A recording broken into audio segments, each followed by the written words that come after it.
Welcome back to another episode of It's Go Time. Today's guest is Maher Abuawad, the new era of basketball training. Tell our listeners, tell our followers, who is Maher? What you up to? What is this person in front of us? It's a very complicated question. Yeah, I don't know where to start. That's very loaded. It's very low. Very. Yeah. Okay, just give us some background. Who is Maher Abuawad? Okay. So I'll go to default a little bit here. Yeah. No, it's all good. Pro all basketball trainer. Yeah. Very good. Best-selling author. Okay. 200,000 followers, over 200,000 followers over social media. Awesome. Husband, father, Yeah. brother, Like a whole hierarchy of values. Yeah. That's awesome. Yeah. believer in Allah. Alhamdulillah. Very good. I could go on, but that's I want to start there. So let's dissect that. So Go for obviously it. you listed a few things that it sounds like it's to your core. You mentioned, obviously being a brother, being a husband. What are those key things, if you want to break it down, that you really focus on? Like what is like core to you from some of the things you just listed? Dang, bro, I didn't know it was like that today, man. All right, I love it. I mean, you brought it up. I just figured, All right, Mihada is gonna dig deep, yeah. Okay. Let's go. All right. Walking in truth. Walking in truth. Yeah. I love that. You like that? That's Walking deep. in Oh, truth. I that's- love that's- it. I that's that on deep. my wall. That's deep. Dude, So, I love walking that, in man. truth. Like, What do you this mean? dude. What do you mean walking in So truth? everything is A to B, right? And the A to B for us as Muslims is to Allah, right? Yeah. So walking that truth is always going to be towards Allah, but how do you stay on that truth? Because a lot of times you think this is a truth.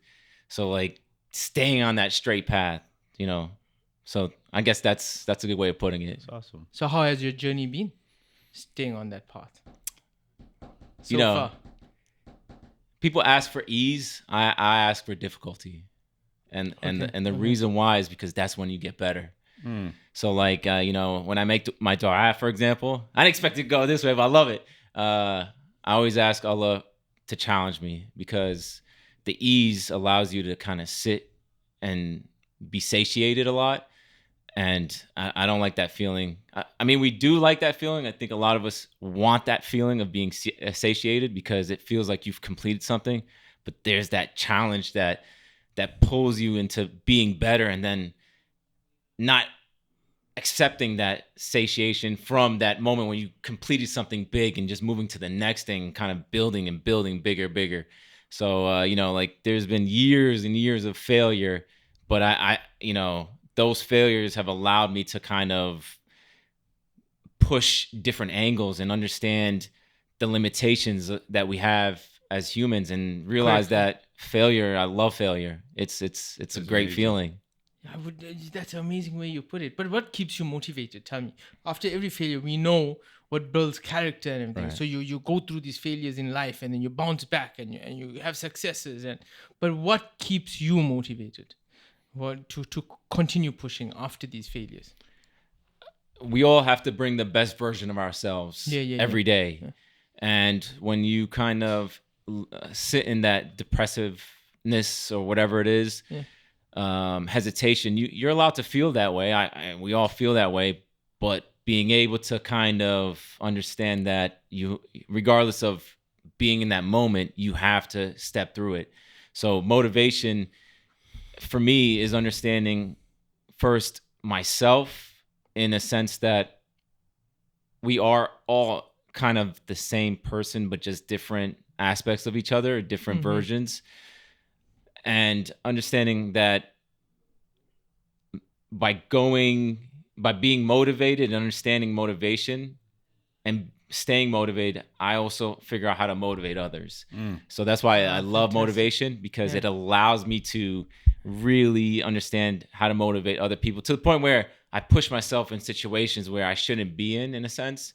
Okay. And that forces me to kind of say, like someone's experiencing this right now. So how do I create these kind of like moments of processes, so I could just feed the next person that motivation. Like, hey, I see you. I'm reading your body language. I'm seeing you're here mentally. How can I take you from here to there without telling you, I see your tells. Ah, fantastic. That's a perfect segue into what you do. I mean, that's like all about life coaching and mentoring and, just figuring that out. What made you become basketball? What drew you to basketball, writing the book, doing coaching, analyzing? I've seen some of your videos on TikTok. Yeah, you like it? It's pretty impressive. I Easy must say. buckets, baby. Easy buckets. I love that. Where Easy you tap into your basketball dreams? Yes. It's too late, bro. You can't. You gotta be like 6 feet tall. No, Both of you and I can't do it. Maher promised me that I'll end up in the NBA. You got jump He's shots? saying- You got jump Yeah, shots? he's gonna teach me how to jump. I might put myself in the basket. All that. All I of love that, it. Yeah. So repeat your question one more time. No. What made Maher Abuawad become a basketball? What drew you to basketball? What made you become a coach? What made you write this beautiful book? Give us some insight. Yeah. Okay. So high school year, my senior year, I was playing with Taj Gibson against NBA players. Yeah. And School for you? for New school, Jersey. New York, Brooklyn, New okay. York. Brooklyn, New York. Okay. Brooklyn. I got to throw it in there. Shout out. Okay. I don't think I'm considered a Brooklynite anymore, but yeah, I'm going to throw it in there. Okay, awesome. So I'm expecting, Division 1, Division 2 offers. And my senior year, I'm playing with a bunch of juniors and sophomores. I never had that leadership role. So now I'm stepping into it and I'm failing miserably. And my psyche takes a hit and I get no offers. And then I'm just training outside because basketball was my identity for such a long time. And then I started questioning it. Like, is this what I'm supposed to be? Like, what am I supposed to be? I had dreams of being in the NBA. And then people start saying things to you left and right. And you're like, maybe, I should just go to plan B, So I remember it was like hailing outside in Brooklyn, which is crazy. And I remember just raising my hands up, like saying, hey, God, if I get an opportunity to play college ball, I'll help other people. And so that was the first catalyst, because then I somehow just something triggered inside of me, worked on my thing, went to my college, and literally a walk-in for tryouts during the spring time frame. Yeah. And I destroyed the seniors on the team. I destroyed them. And to the point where the coach offered me a scholarship. Fantastic, man. That moment, Wow. And I called my mom right away. I'm like, hey, Mom, I got this offer. And she's like, you can't go unless your brother goes with you. So I told the coach, like, hey, is there any way to get my brother in here? Because I can't come unless he goes. He goes, I'll work on it. So he got an offer too. So we both went to college together. So that was awesome. Awesome, man. Very good. What's the age difference between you and We're twins, but we're fraternal twins. Yeah. Okay. Cool. Yeah, Interesting, man. Very cool. I never knew you had a twin. Yeah. Interesting. He looks like my cousin. Like, we don't even look anything alike. Like, it's crazy. I'll show you a picture. Like, what? Yeah. That's crazy. Oh, man. And so tell me again, now then what drew you into coaching? So after the scholarship and... Yeah, so played basketball. Then I got into the Daenerys King basketball. He became my personal trainer my junior year in college. And then we started working together. And we developed a WNBA player, a bunch of Division I players, and started getting NBA players. But then at that point, I wanted to get married and move out of upstate New York and move to Jersey. And so that's what happened. And I wish I stayed a little bit longer because I was just getting into developing those Division I NBA players. But I just thought I had so much swag that I'm like, hey, I can duplicate it anywhere. And then came to Jersey. And then had to start the whole process over again. Yeah. But it was good though, because it then drove me to think critically about what's the next step. How can I be different? I didn't see any basketball trainer as a best-selling author. So I'm like, okay, let me go on this journey. So first I had to figure out materials. Yeah. I mean, where do you start? Yeah, where do I start? If you can't find... someone hasn't done it before. Where do you start? I started by understanding first how can I be different? And so I studied every trainer. Like, they don't understand. I know every freaking trainer that was on social media, every trainer of whoever. Like, I studied them and I understood their patterns, understood how they reached out to players and stuff like that. And then I'm like, okay, let me emulate them to an extent and see where I can go. And I realized there was a lot of gimmick stuff and a lot of stuff that just was aesthetically pleasing. Then I realized, like, okay, biomechanics, how come sprint style movement hasn't been really incorporated in basketball? Oh, because whoever's the best player right now, we're going to emulate them because they must be doing something right. I created this whole new process, like entire system of understanding how to maximize movement. And what's crazy is I would train players. I started with myself and I saw an improvement. Then I would train players and then see them pick 2 to 3 inches of vertical in a matter of half an hour. Wow, that's amazing. And speed. And then they're like, wow, this is incredible. But understanding how to keep that consistency, because I would tap them in there and then they would forget the movements. So I'm like, okay, how can I develop this to a certain way? And I thought I was crazy. So I didn't really promote it. I still don't promote it now because I'm playing chess right now. That's what it is. And I can explain that on another time. But really what I'm trying to do is understand like how to be the best trainer in the world. And so these mechanics started kicking in. And then all of a sudden, within the last 2 years, I started seeing Steph Curry use this movement, his trainer using it. Kawhi was the first one I saw using it properly. And then I was like, okay, proof of concept completed. Okay, I'm not crazy. Now I just got to figure out how to step out of my comfort zone, build social media. And there were some trainers out there that I kind of reached out to. I reached out to a lot of trainers and a lot of them didn't respond. And the ones that did respond, I kind of don't respect now. And a few that are on my like kill list, you know, like in a sense. Yeah. You know, They didn't show you the time. But did you also get some positive responses from coaches? No. No. Not any. Which is surprising, and that told me that I have to be the catalyst for that. So when a trainer reaches out to me, regardless of where they are, I'll give them something. Okay. And okay. That's where I'm like, if someone, that's where I see that differentiates me. So like I start to see how can I be different? Because Gary Vee talks about this all the time. He talks about how he tries to respond to every message. And that's what I try to do too. It's obnoxious, but I love it because, you know, you never know who you're tapping into and who you're helping. And a few people have reached out to me recently and said like, hey, that thing you did 10 years ago, I know I wasn't mentally in the right space, but you've extended my career like 5 to 10 years. And I appreciate that. That's phenomenal, man. Very good. So, I mean, after you went on this journey, you wrote this book, self-published. Yeah. And how has this been picked up by other trainers or where are you seeing the best use for the book right now? Is it players themselves? I don't think people have a true grasp of it. And that's the reason why I went book form, because I wanted to see how it would be adopted. Yeah. I put it out there to see what type of feedback I got. And there were a lot of trainers that just picked it up and tried to kind of twist it a little bit because that's the training world. It's very cutthroat. But if you don't understand biomechanics, you don't understand biomechanics. And a lot of these trainers don't. Okay. So when they started putting their little twist on it, I'm like, oh, I lost respect for you because you could have easily reached out to me. I reached out to you. But I let it go. I'm not trying to call anybody out.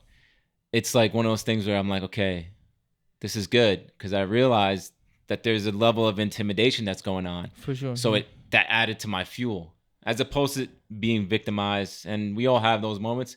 There was one trainer that I really respected and, reached out to him and he started putting content out there like a few months later. And then I was like, all right, you know what? Okay, let it go. Reach out again. Then he responded and I was like, okay, all right, what's up? And, he was asking me these weird questions. Right, and I was like, why is he asking me like that?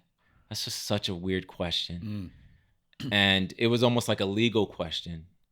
Oh, wow. Yeah, he's like, are you sure this is your material? Like very specifically question. I was like, that's a weird question to ask. And I was like, yeah, no, I'm pretty sure it's my material. And then he's like, can you send me your PDF? And I was like very hesitant about doing it. But I'm like, you know what? It's very easy to nothing like, to hide, yeah, I'm like, let me see what he's going to do. Didn't respond after that. I'm like, hey, like a few weeks later, what do you think? Didn't respond. I was like, okay. All right. I see where you are now. Yeah. So I'm like, okay. At first I was like, okay, how do I take this? A guy I respect that seemed to do all the right things, but behind the scenes he's somebody else. To me at least. I'm not gonna call him out and whatever.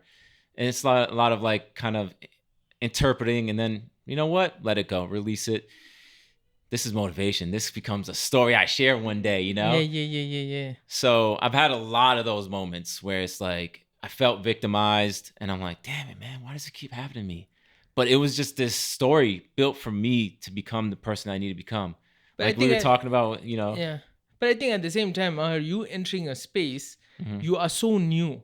These coaches have been doing the same thing for so many years. Yeah, there is now new technology and everything that comes into it, but you are bringing in a whole different perspective on how training is supposed to be. And so anything new in an old environment, people are scared of. It's that fear factor, right? Yeah. Yeah, but I guess it's just a matter of time before people embrace it and people start using your methods. So it's again proof of concept. See whether it works, and you know that it works. You are confident it does. So it's I think just the natural course of being a human. Yeah. Don't you feel that sometimes?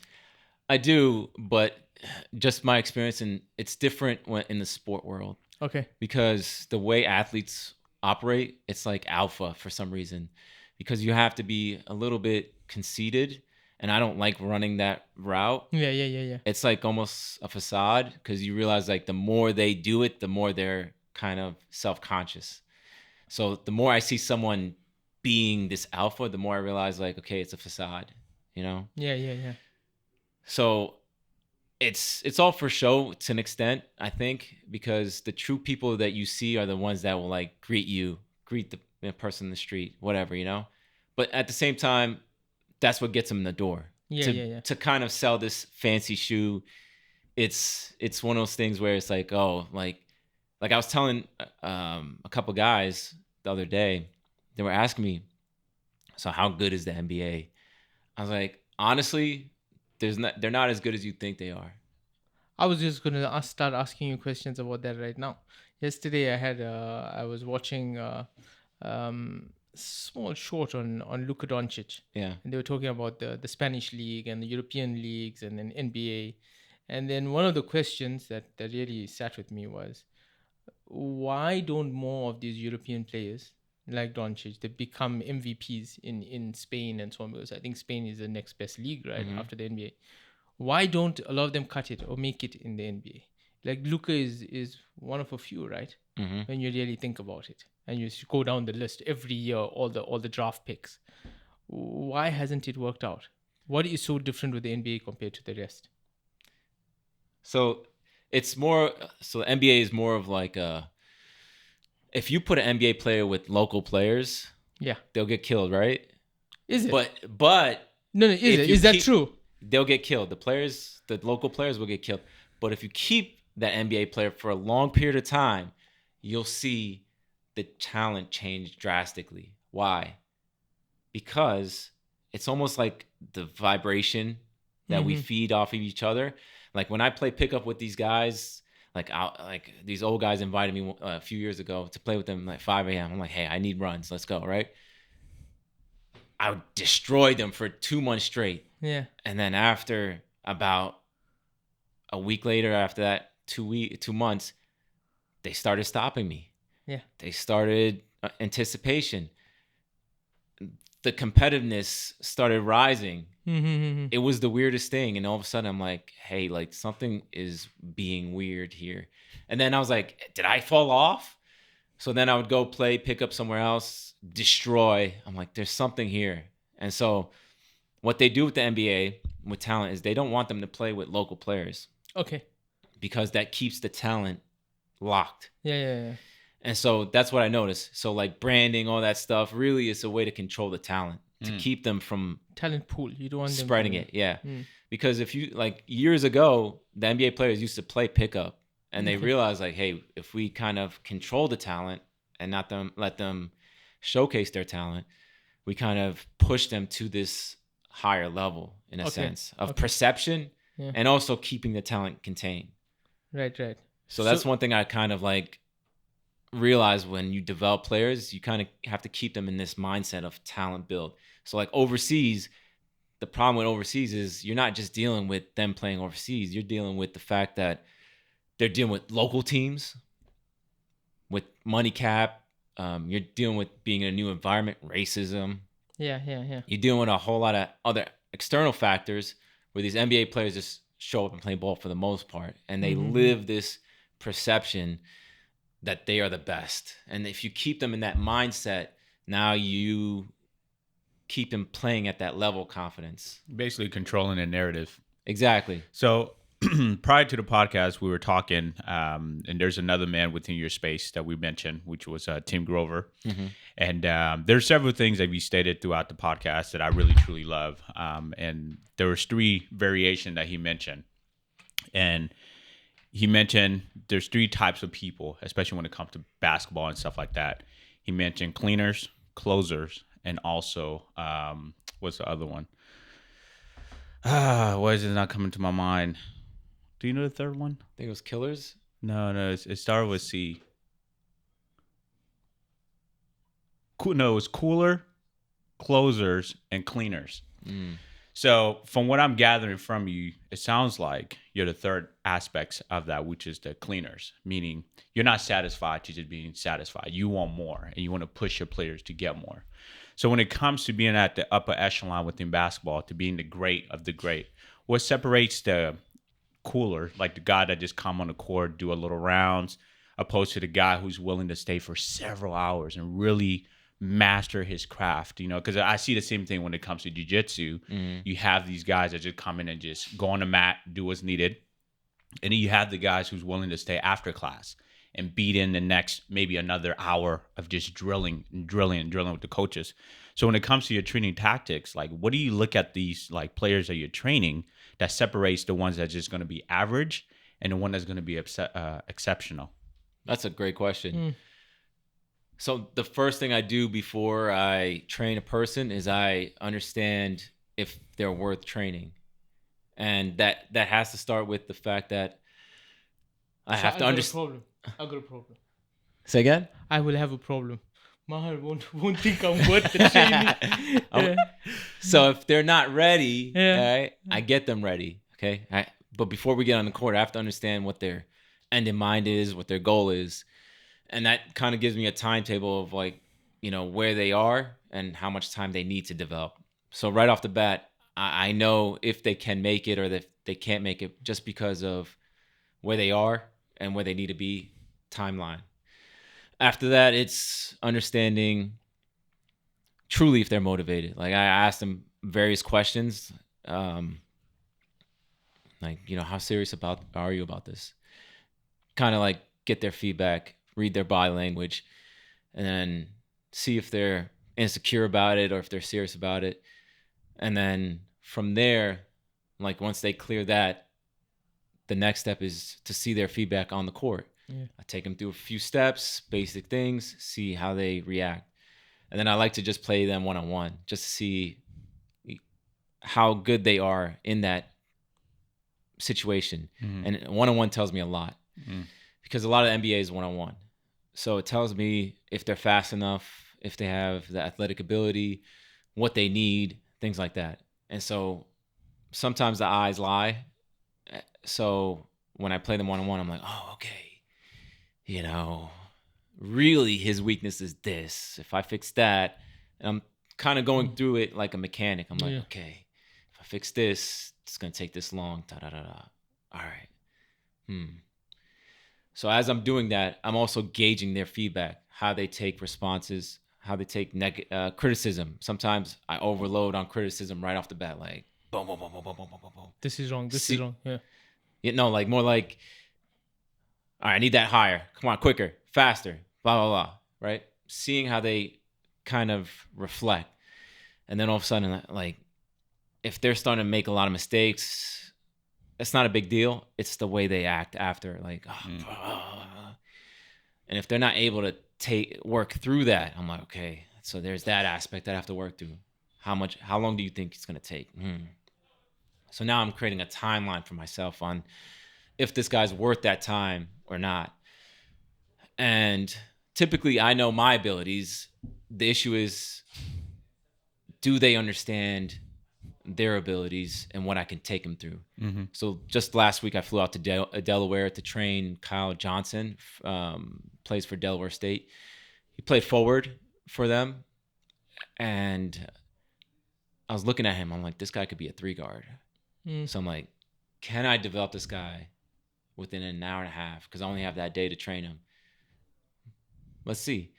So we did a quick prep. I'm like, oh, good guy. Let's see. I'll let certain things slide, go through the training. Okay, you need to fix this, and this. Okay, boom. And then trying to see his feedback, and he's just like caught off guard. He's like, what? But he's going with it. So I'm like, all right, this guy wants it. By the end, I fixed his jump shot. Yeah. I fixed his handle. I fixed his defense. I hit him with a crossover one time. It's around. I'm like, oh, I can't have that. Fixed his defense. Fixed his dude jumps out the gym. He dunked one time. I kid you not.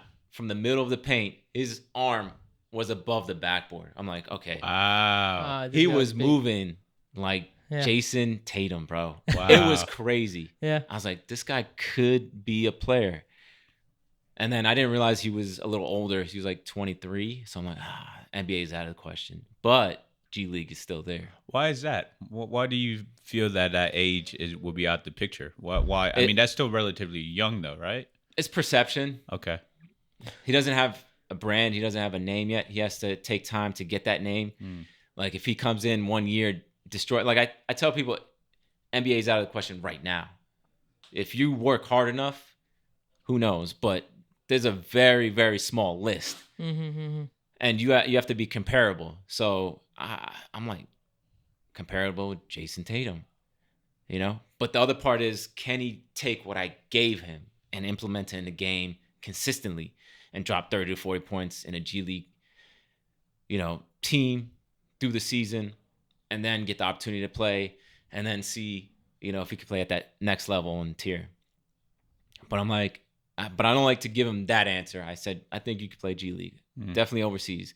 Then we were talking, and he was like, yeah. So I'm like, what's your goal? He's like, yeah, I want to play overseas. I'm like, all right, why do you want to play overseas? And he didn't have an answer for that. And I was like, do you know what to expect when you go overseas? Like, you're going to be alone.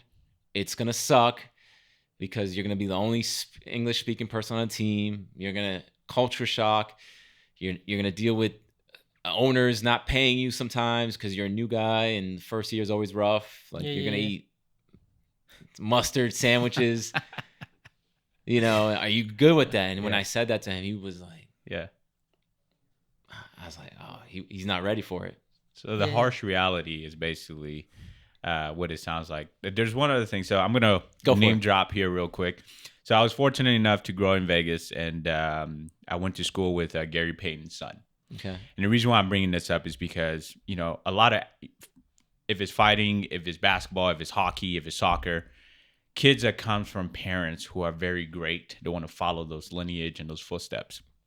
Have you ever worked with people who, let's say, for instance, LeBron James' son, Bronny Jr., people are stating, hey, he should probably stay back instead of going into the NBA right away because they feel as though he's not up to par to keep up with his dad.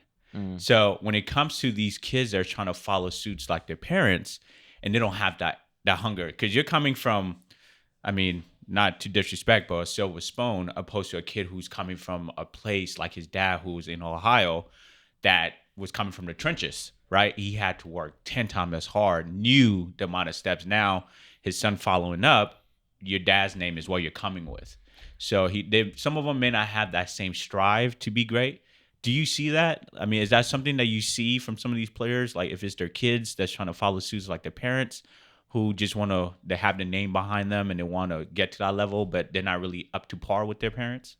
Absolutely. Do they have to be up to it? Before you answer that, do they have to be up to par with the parents? You look at different sports. Let's take Michael Schumacher's son right now in F1. He's never gonna be as he great a sucks. driver as his dad. But I mean, same with LeBron. His son is never going to emulate what his father did. What that I gotta say something about that. Yes, tell me. So Bronny James is good enough to play in the NBA, and the problem is they don't want him to be, because all his like the points that he hit, I'm like, the hell, I didn't know he was that good. You know, he got like third or second on the highest vertical jump. That alone, he has 6'7" wingspan. I'm like, what? Yeah. And then I'm visually seeing him. I'm like, he's fast. And then the stuff that they were nitpicking on, I'm like, that's something. It's You high. can't have that right Yeah. now. Like, you know, he's still just out of college and he's didn't really play college. But what I noticed was he definitely can play. He's just getting a lot of hate. And I think that there might be a narrative that they're creating, but or that they're just trying to hide that. But he's definitely good enough to play in the NBA. And for what you're saying, Bronny is one of those players where he dealt with a different type of pressure. And the pressure of living up is very tough. I think the next one in line, the younger one, he's going to be really good because there was no pressure. But why does the public put this pressure on them? That's what I don't understand. Why do they have to emulate their parents? It's because Why can't they be themselves? it's the environment. The environment is, imagine every time, you know, you're a little kid with LeBron James and some parent comes up or somebody says something, oh, you're going to be just like your dad, right? And your little kid absorbing that information subconsciously over and over and over again. Yeah. And then in your mind, like, if I don't live up to him, who am I? That's because that's Yeah, but that's that a terrible perception. place to put a person mentally. But that's society, though, and that's where you're Yeah. kind of touching base, and you know, and I think as you're stating is just like I think that one of the issues that he's going to face is that he's going to be so wrapped up in the cesspool of the comparison to his dad and the greatness that his dad did. I mean, taking Miami Heat to the finals, winning his ring with them, going to the Lakers, doing what no one thought he would do after the late Kobe Bryant passed, taking the Lakers to a NBA championship, and then taking them close to it, but losing. So having that stigma on your back and that target in a sense, I think he may not be able to live within his greatness that he truly is. And as you stated, his brother will probably be the one that will be able to live up to the name and the moniker, because now the oldest, you have all that weight and that pressure. You're saying subconsciously you're taking that in. But with that being said, you know, one other thing that I'm taking from you is you really truly love what it is that you do. And I think that a lot of coaches and trainers doesn't really have love for it. And a lot of people, when they train people, they're training from the sense of I'm living vicariously through you, right? And not really I'm trying to help you be great. So when it comes to you training your athletes, like, are you taking a step back and being a coach, or are you trying to live through them and get to that level vicariously? That's a great question. We got these notes somewhere. So I think to an extent you do, regardless, live vicariously, because that's your blueprint in a sense. So, but initially, you know, you're trying to develop these players because you care about them. And when I first started doing this, I did it for free for years, because the money factor really, really causes you to change and switch up. So you get to the point where you're finally like, I don't care anymore, whatever. And then you start to see things change completely. And so I always try to remind myself, like, if I get to that point where the money's affecting my ability to train somebody, I kind of have to take a step back. Mm-hmm.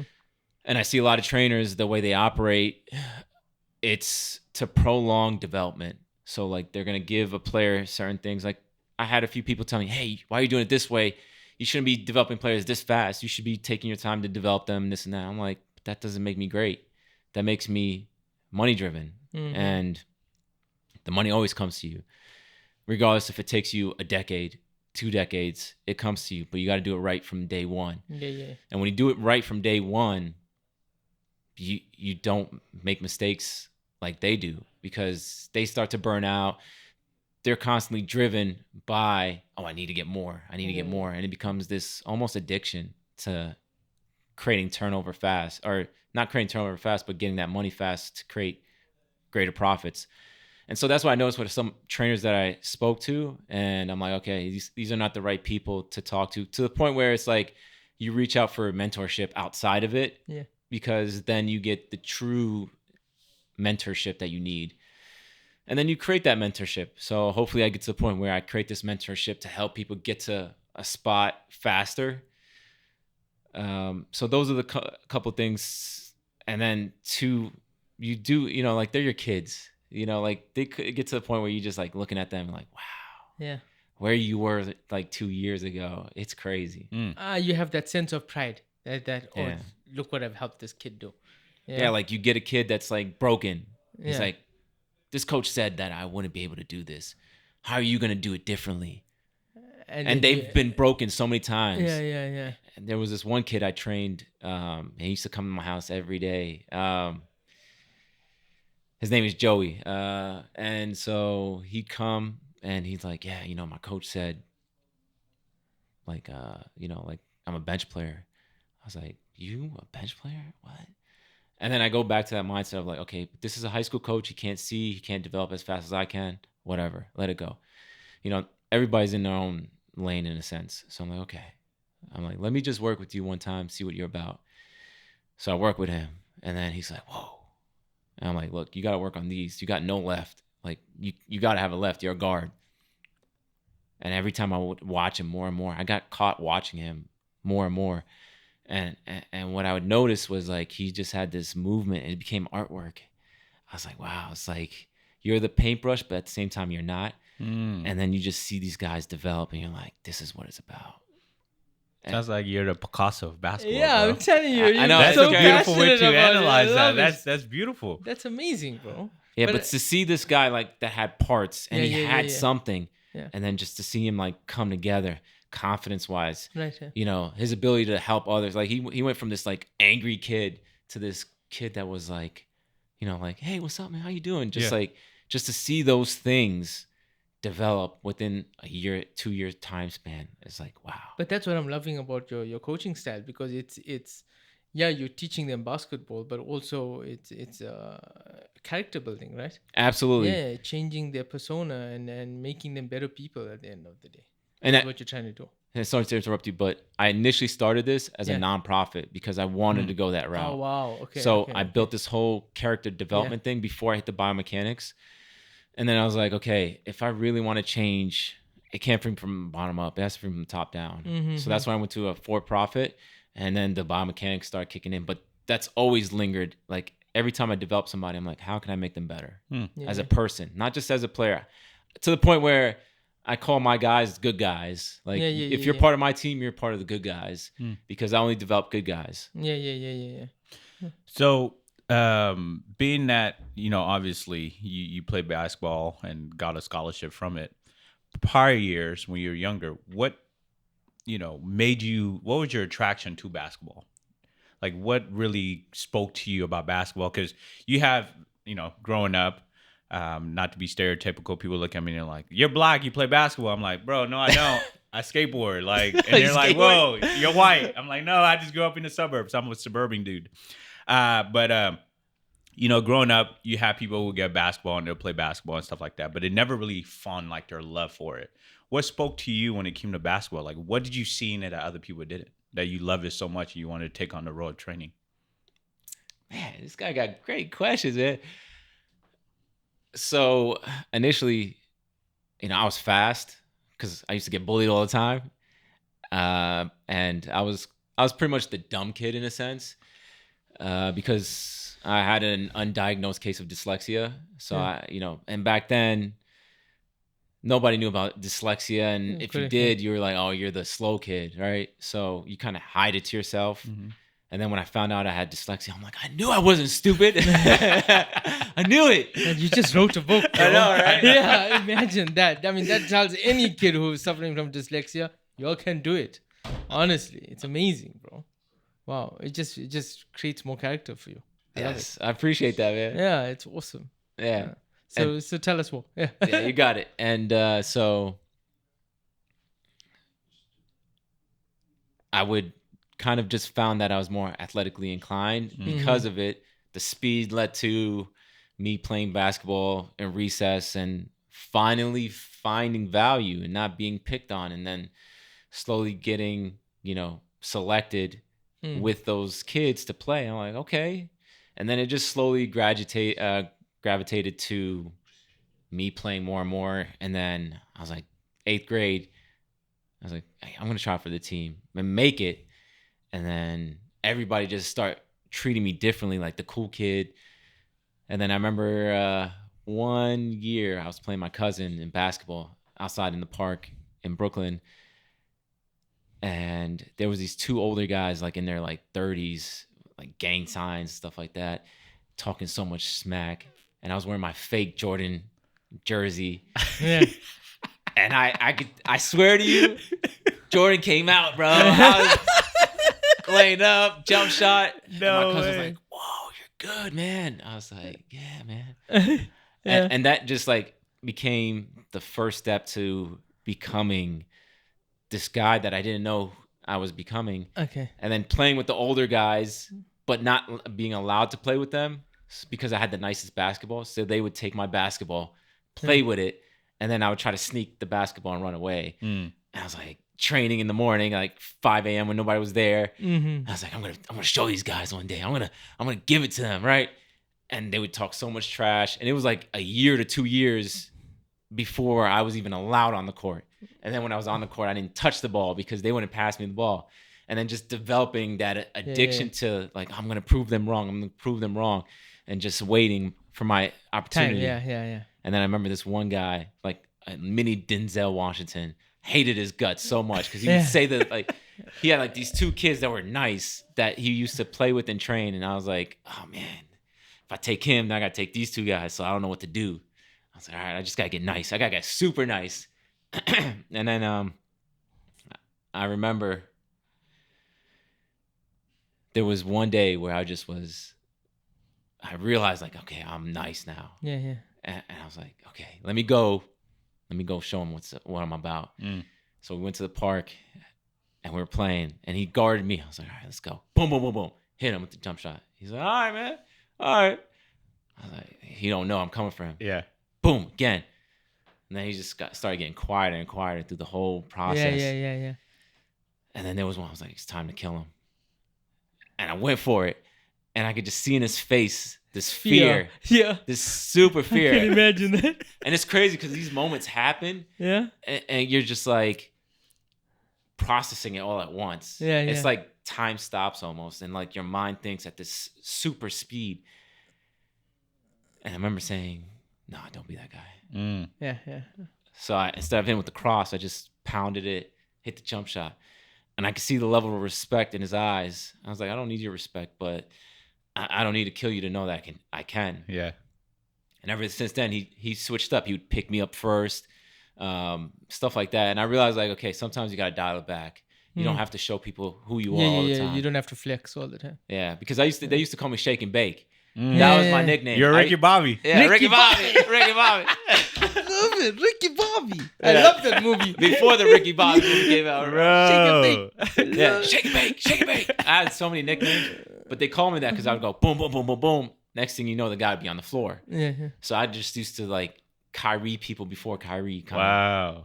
And that became my moniker in a sense. Like, oh, he's here, bro. Like that. And it felt good because you get this like almost like immediate, confident boost when you get in the court to the point where you're like, okay, who's next?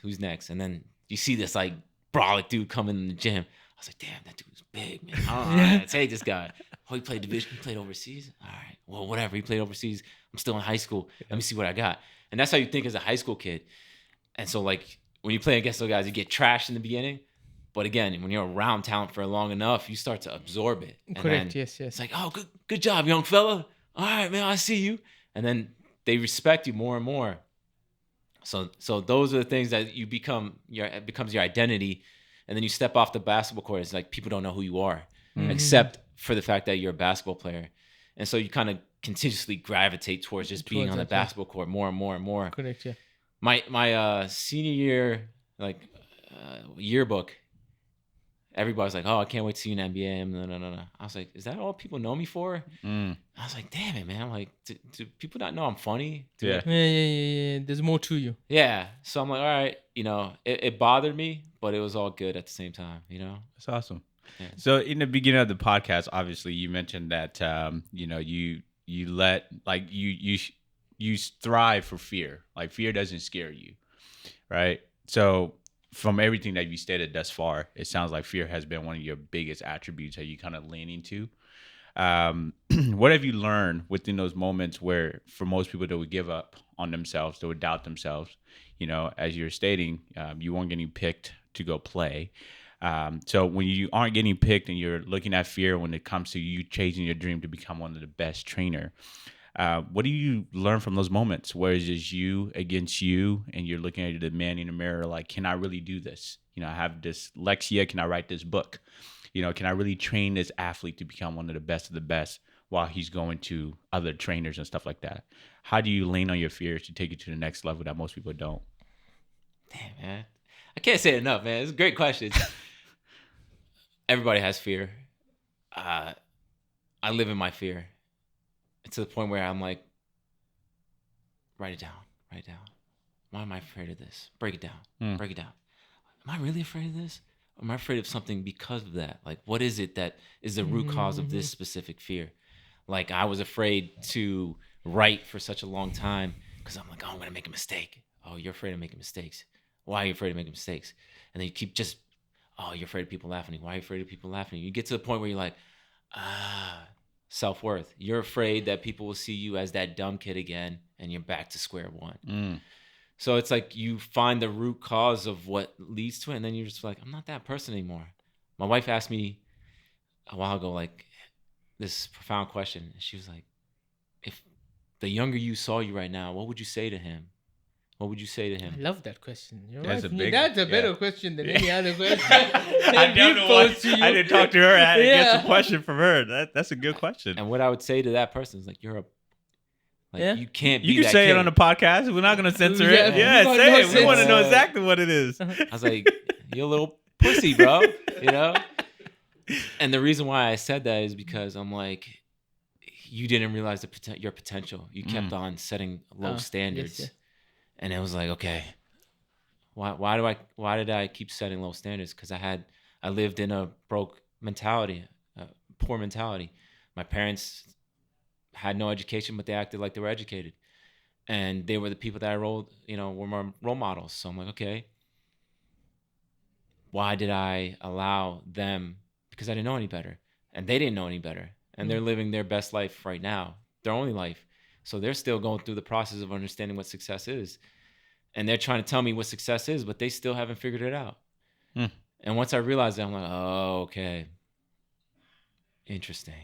And everybody here is like just going through that one life experience. Like they could talk about what they know, but me and you are still living that first life, trying to beat the game, realizing we all die at the end. Yeah. We're all going to die. We're going to leave with nothing, right? I think if you dissect what you just said, it's such a profound answer. And I think most people may go over their head because what you're stating, there's several books that I've been reading, and a lot of our identity comes from when we're kids. And subconsciously, as you're stating with LeBron's son, we take these sub-beliefs and we really mold ourselves to be that.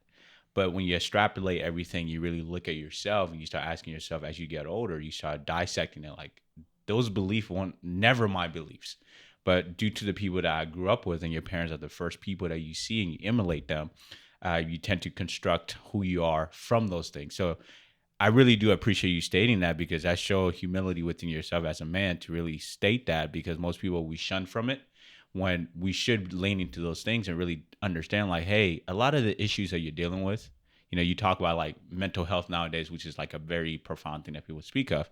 But what is the root cause from it? It's not from the substance that you endure right now. It's what happened to you when you're 1 year old, 2 years old, 3 years old. So it's a root cause. Yeah. I appreciate you saying that. That's beautiful. Thanks for sharing that. Because most people, again, may just listen to what you said, but not really understand what it is you're stating. you know. Yeah, that's Absolutely. amazing. I think it's very profound. I think, Mar, tell us what's your opinion on the current playoffs. What's happening in the NBA? Who you have in your corner to win the NBA this year? So there's things I want to say. I don't want. I can't say it. I can't say it. Say I don't want to be. Will the Mavs do I don't it want or to be. not? I don't want to be blackballed. Okay. Timberwolves, Celtics. Timberwolves take it. So you're not giving the Mavs a chance to. It's not me that's not giving them a chance, and that's all I can say. It's you start to realize certain things are there. Okay. You know, you just start to realize certain things are there in front of you, and you can't control it. Remember, NBA is entertainment, all right? Mm-hmm. It's a drama. It's It almost is. like WWF, you know, WWE, whatever it is now, you know. Yeah. It's entertainment. And I don't want to say any more than that. Yeah. Yeah. Oh man. When you watch really the wanted game, you to say the way. when you watch the game, are you watching it from like spectator, or are you watching it from someone who's like critiquing it? Like when I watch my favorite sports that I love, and everyone in the office, I love mixed martial arts. Like that's my thing. I got into it because my brother, he did Muay Thai, and you know, you're the youngest, so you want to emulate your brothers and stuff like that. So for me, that's when I watch it. I'm at the bar, people are like, choke him out, punch him. And I'm like, you have no idea what this dude's doing. Like, even if he's wrestling. It sounds like me. Yeah, literally. Like, Punch his it's face so in, hard. smack him. But the simpletons, which is what I call majority of people, the casuals who watch the games, it's like we just watch it from the entertainment standpoint. But someone of your caliber who is like training these athletes to be the ones that we're watching, like, are you watching it as like someone who just is watching a game? Or are you like, Kyrie, you're going left when you should have went right? Your step isn't like this. Your step should be like this. Are you critiquing it? And are you also learning certain things that you could teach the younger people that you're teaching to get to that level? All right. I'm not going to say it again. First off, with you, I want to hang out with you and watch a game and just see you talk trash with that South African accent. I love it, man. It's just great. All right? It's beautiful. It's like Hussein, when I took Hussein for the MMA fight with Abdul Karim. He's like, I love sitting next to you. Swearing all these guys. Yeah, it's so new. We have to go watch a game together. 100%. Okay, good. And to your question, I'm always learning, because the moment you start to judge, so I go to a point where I don't judge anything. Everything, you know, is the way it is, and you can't control it. So if the refs start to change their style, why are they changing their style? Okay, boom, boom, boom, boom. Like, there are things that right now I don't like. For example, in the NBA, offensively, you're allowed to do the push off, and it looks like a crossover, like a hard cross. To me, it's illegal, because that's just like defensively, when a defender hand checks you, hey, that's illegal. But now they allow offensive players to do that. I'm like, that's not right. And I'm hoping they check that. I don't know if they will, but that's what it is right now. So you have to learn how to use that offhand as a push off. So I don't like certain movements, because that push off can overextend your back. So now you're like, you know, a lot of these players are teaching this stuff, the drop hand. I'm like, okay, but that's not, I get it for the movement. It looks good, and it looks like you're doing something right. But then again, you're moving outside your frame. And so when you start to move outside your frame, you start to create micro movements that could lead to injury. So I teach movements, even though it may not look like you're creating, you know, as much space. It's for your health reasons. It's for you to, you know, not to tweak your back or whatever.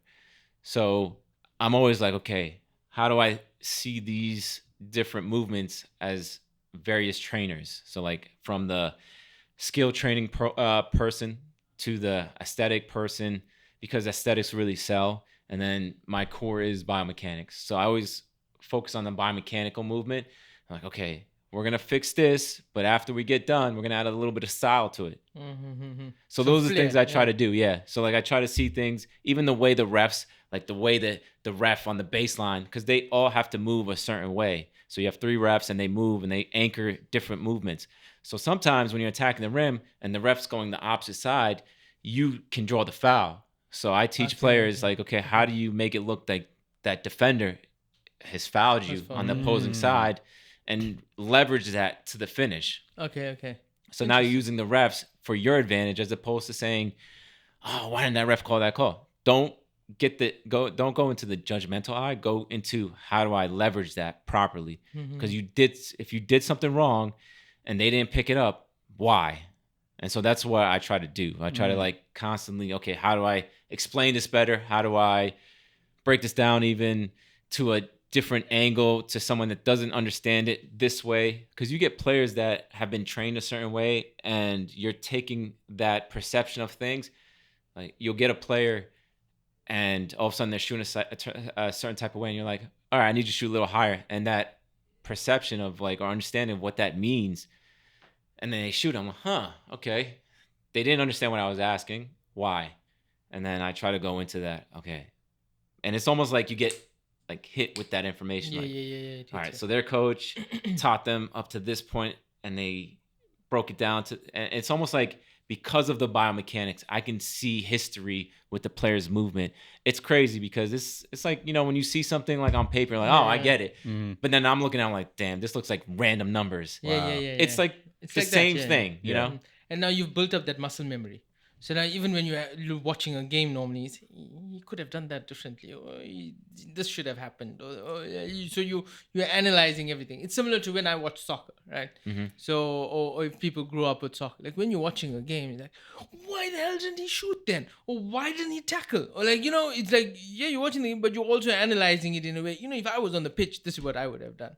It's just, I think similarly, your mind has molded to that because that's all you do. This is your work. Yeah. Right. And perfect. Like you get to the point where you start with the internal. Yeah. And you're like, okay. And it's almost like you're experiencing it Right, quickly, like super quickly. I keep snapping my fingers. I don't know why. But so good. But then you take that and then you figure out how to translate it to that person in context that they understand. It's beautiful. You know, to put a close to this podcast, we have to have you back on because you have a lot to say. This was fun. This was a lot of fun. But I think we ask all our guests about their why, the big WHY. And why is it that you do what you do? What gives you purpose? It's crazy because it's like you avoid it. So when I went to college, I did the IT stuff, you know, finished, got a job.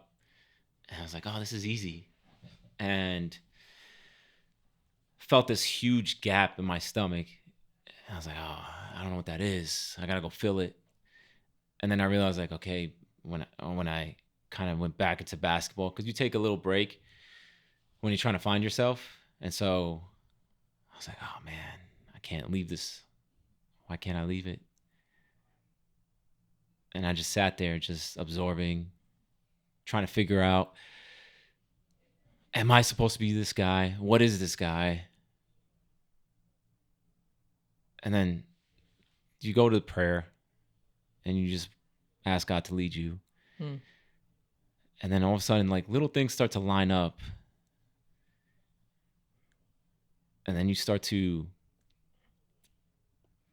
work against it, see if it works in your favor or not. You just bounce right back to that direction. And then you ask that question, like, why? Like, who am I at the core?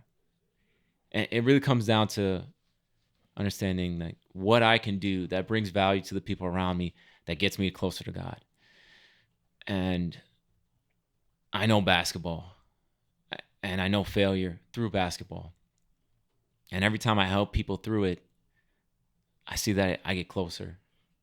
So I realized like there's something here that I have to at least go on that journey. And then you find yourself more and more. And then you start to look for validation, but then you realize the validation is within you. You just have to validate yourself and everything changes. That's fantastic, man. Love that outlook. Maher Abuawad, thank you for being on our podcast today.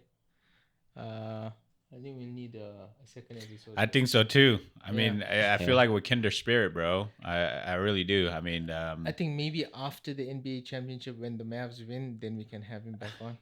I don't know, bro. I used to live in Minneapolis, and again, I watched basketball. I watched when Kevin Garnett the first time they won with him. And I mean, I'm not really a Timberwolves fan. I lived in Minneapolis for several years, but make a long story short, I never thought it would even get to this point. I mean, being there and just seeing how excited the city is. And I think it's really good for Minneapolis if they do win, because you have that stigma that happened during the George Floyd and all that. Now it's like this is going to hopefully change the Timberwolves and like the people who live in Minneapolis right now for the good, because I don't know if you guys have kept track on what is happening in that place, in that state, but it's been going down. Yeah. Bad. Really? Yeah. Oh, Minneapolis is not the same. I mean, Interesting. they have one of the biggest Muslim population out there too. A lot of Somalians live out there too, and also people from where I'm from as well. They live up in northern Minneapolis or Minnesota, which is Brooklyn Park.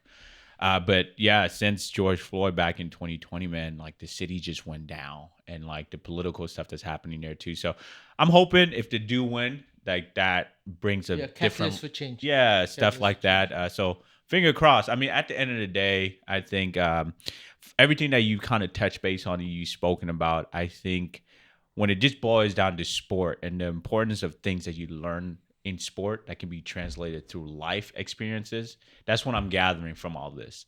You know, learning about how to deal with failure, how to deal with just the hard work aspects of things. Last time we had the other podcast, I mentioned a word which was it was called, what is it? Meritocracy, which is your hard work is gonna get you to where life is supposed to take you. It's not just you doing the bare minimum. Like, you truly have to work Merit, hard. yeah. So from what you're stating, to get to where you are right now, the hard work that you put in day in and day out is what you're reaping right now. You know, by you having an amazing book, the success you had on social media, like that just shows you life is about hard work. It's about you. The things that you want out of life at the end of the day lies on the other side of your fear. You have to conquer it. You know, so I appreciate you being here. I'm truly honored that, you know, you set this up. Yeah. And thank you for signing the book. I think listeners out there, viewers, please pick one of these Get up. the book, bro. If you're into And girls. basketball. And thank you, Maher. Yeah, Thank you and so even much. if you're not into basketball, you can buy it just to make you feel good. Yeah. We need more Okay, bye. copies sold. Everybody buy this book. Yeah. But amazing having you on, Maher. Thank you so much. Yeah, this was a lot of fun. Yeah. Thank you, man. No, we'll do it Appreciate again, man. We All have right. to. Thanks for watching today's episode of It's Go Time. Don't forget to like, follow, subscribe, and leave comments on all of our channels. We're on Spotify, Apple Podcasts, we're on YouTube, and don't forget our Instagram and Facebook pages as well.